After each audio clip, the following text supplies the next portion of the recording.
교재 17페이지를 제가 읽겠습니다. 교재 17페이지입니다.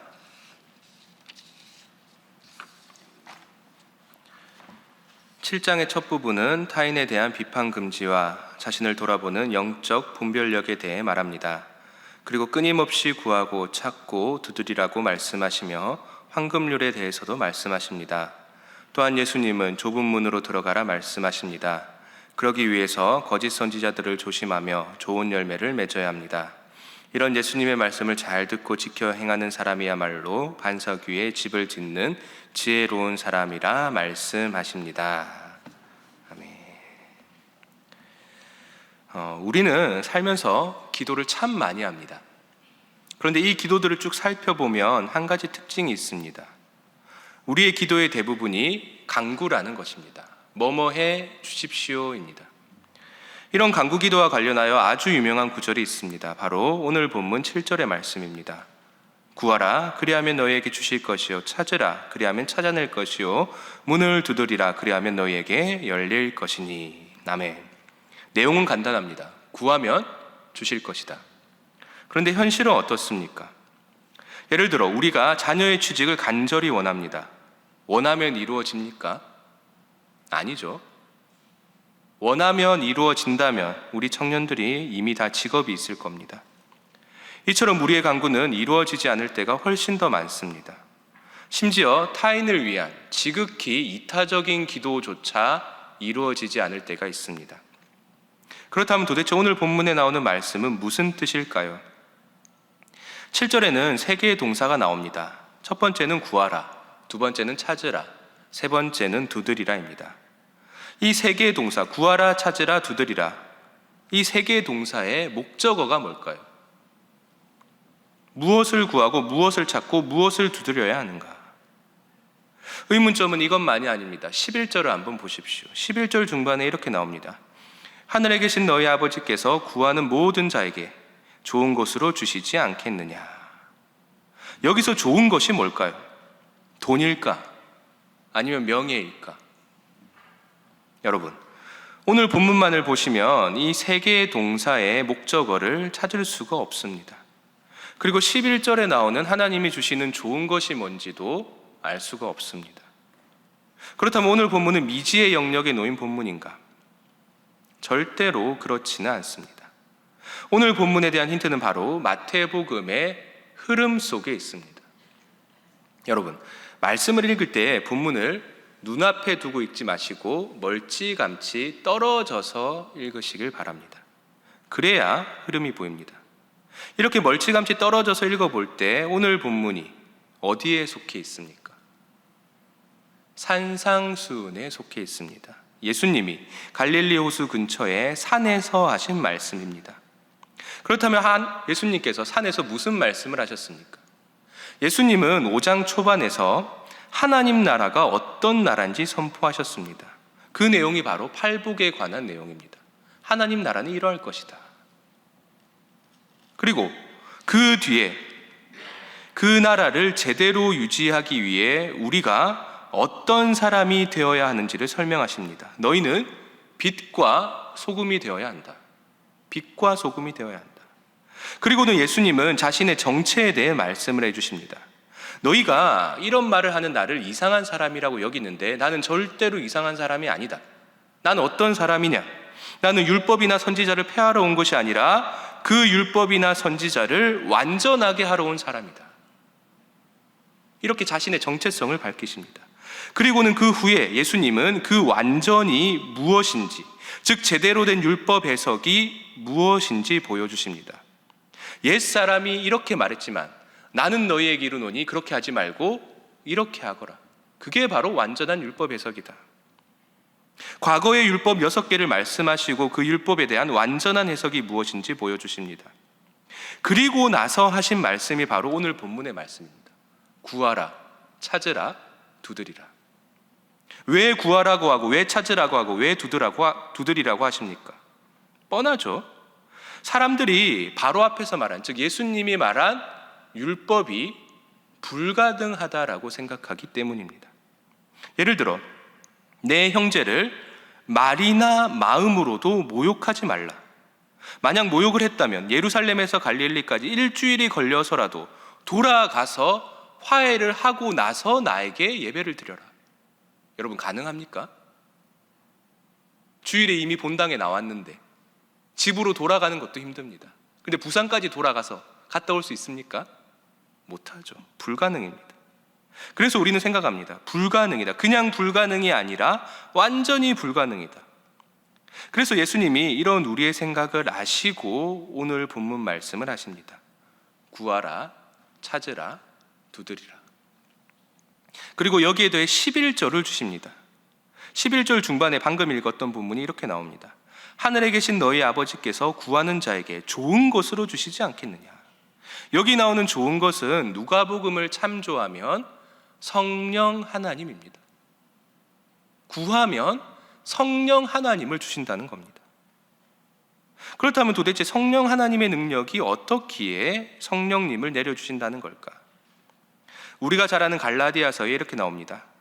오직 성령의 열매는 사랑과 희락과 화평과 오래 참음과 자비와 양성과 충성과 온유와 절제니.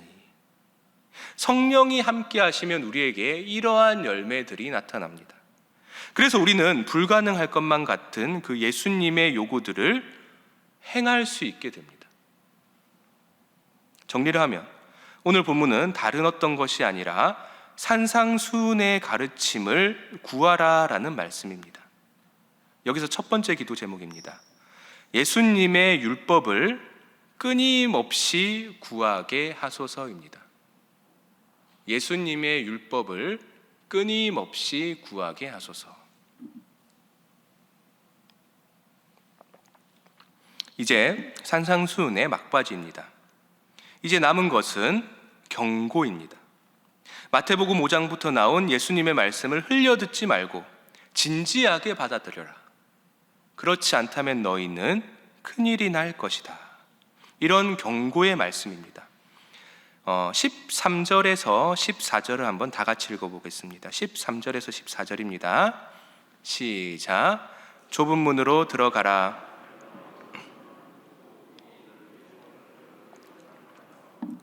생명으로 인도하는 문은 좁고 길이 협착하여 찾는 자가 적음이라. 아멘. 13절과 14절에는 두 개의 문이 나옵니다. 좁은 문과 넓은 문입니다. 겉으로 보기에는 넓은 문이 좋아 보입니다. 그래서 늘 거기에는 사람이 많습니다. 너무나 많습니다. 그런데 우리 그리스도인들은 넓은 문을 놔두고 굳이 좁은 문으로 달려갑니다. 그래서 세상 사람들이 우리를 이상히 여기고 비방을 합니다. 쟤네들은 좀 이상할 거 아닌가? 왜 저럴까? 비방을 합니다. 이런 상황에서 우리는 어떻게 해야 할까? 여러분, 참으로 옳은 일을 행하고자 하는 인간은 대중의 시선을 신경 쓰지 않습니다. 예를 들어 창세기에서 노아가 방주를 만들 때 다른 사람의 눈치를 봅니까? 하나님, 이 평화로운 세상에서 무슨 방주입니까? 그리고 사람들이 다 보는데 땡볕에, 그것도 산 꼭대기에 배를 어떻게 만듭니까? 이렇게 불평불만을 합니까? 안 하죠. 노아는 그저 순종할 뿐입니다. 그렇다면 노아가 왜 순종을 했을까? 왜 좁은 길로 갔을까? 방주를 만들라는 그 명령이 나를 살리는 명령이라고 믿었기 때문입니다. 오늘 본문도 마찬가지입니다.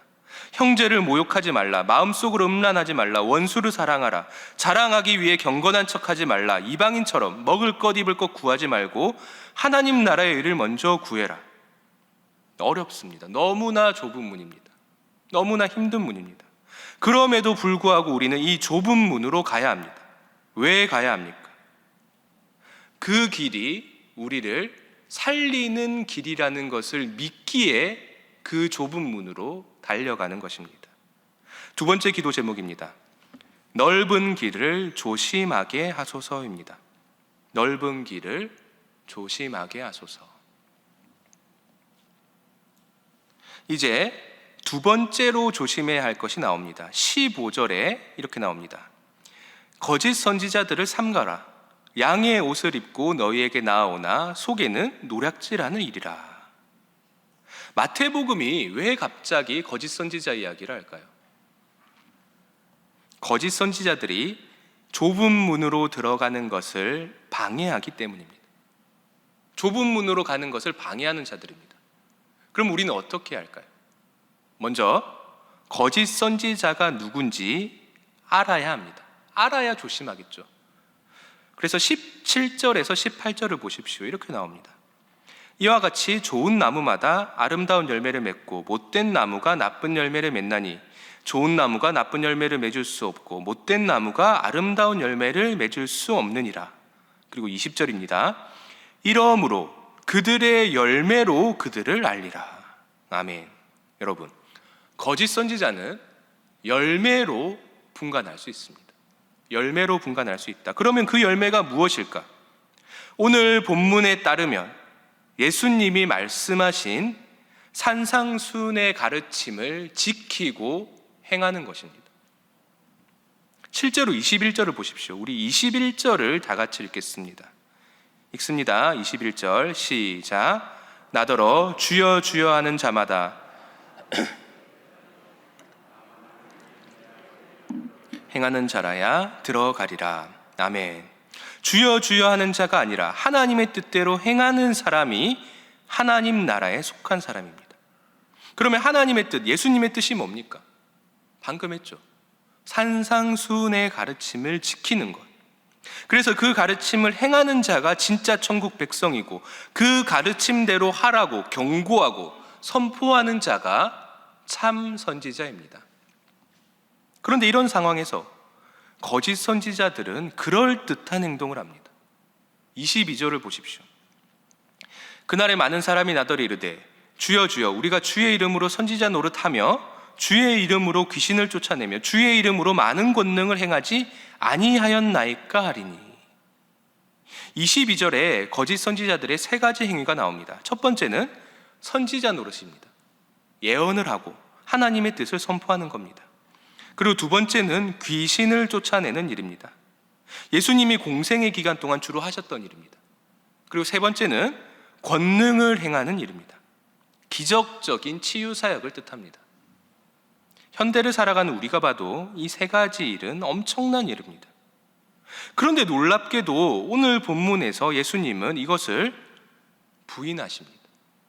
23절을 보십시오. 그때 내가 그들에게 밝히 말하되 내가 너희를 도무지 알지 못하니 불법을 행하는 자들아 내게서 떠나가라 하리라. 내가 너희를 도무지 알지 못하니. 여러분, 22절에 나오는 이 거짓 선지자들이 행하는 세 가지 행위는 분명히 놀라운 힘입니다. 하지만 이 놀라운 힘보다 더 중요한 것은 예수님의 가르침을 행하는 것입니다. 행하는 것이 훨씬 더 중요합니다. 실제로 우리 주변을 보면 굉장히 능력 있어 보이는 목사님들이 있습니다. 그분들을 실제로 보면 카리스마가 어마어마합니다. 예를 들어 말씀에 힘이 있습니다. 뜨거운 불이 느껴집니다. 성도의 앞날을 예견하고 미리미리 그에 맞는 말씀을 준비하기도 합니다. 그리고 가끔 귀신도 쫓고 심지어 치유의 은사까지 있습니다. 누가 그런 목사님을 싫어하겠습니까? 저도 좋습니다. 그런 분이. 그래서 그 목사님은 그 행위들로 인해 매혹적인 존재로까지 성장해 나갑니다. 그러면 끝일까? 아닙니다. 만약에 그 목사님이 타락하면 어떻게 하실 겁니까? 그때는 교회 전체가 죽습니다. 교회 전체가 죽는 겁니다. 여러분, 위에 나온 세 가지 행위는 타락을 방지할 수 없습니다. 예를 들어 내가 예언을 하면 더 도덕적인 사람이 됩니까? 아니면 귀신을 쫓아내면 훌륭한 그리스도인이 됩니까? 그것도 아니면 안진뱅이를 일으키면 내가 율법을 행할 수 있는 힘이 생깁니까? 전혀 아닙니다. 여러분, 22절에 나온 이 세 가지 행위와 예수님이 가르쳐 주신 율법을 행하는 힘은 전혀 관련이 없습니다. 조금의 관련도 없습니다. 그래서 예수님의 가르침보다 권능을 앞세우는 태도가 굉장히 위험한 것입니다. 세 번째 기도 제목입니다. 권능보다 예수님의 가르침을 먼저 행하게 하소서입니다. 권능보다 예수님의 가르침을 먼저 행하게 하소서입니다. 이제 오늘 말씀을 놓고 기도하겠습니다. 첫 번째 기도 제목은 예수님의 율법을 끊임없이 구하고 끊임없이 찾고 끊임없이 두드리게 하소서입니다. 그리고 두 번째 기도 제목은 넓은 길을 조심하게 하소서입니다. 마지막 세 번째 기도 제목은 권능보다 예수님의 가르침을 먼저 행하게 하소서입니다. 이 세 가지 기도 제목을 놓고 우리 다 같이 기도하겠습니다. 주여 믿습니다. 주여 믿습니다. 주여 믿습니다.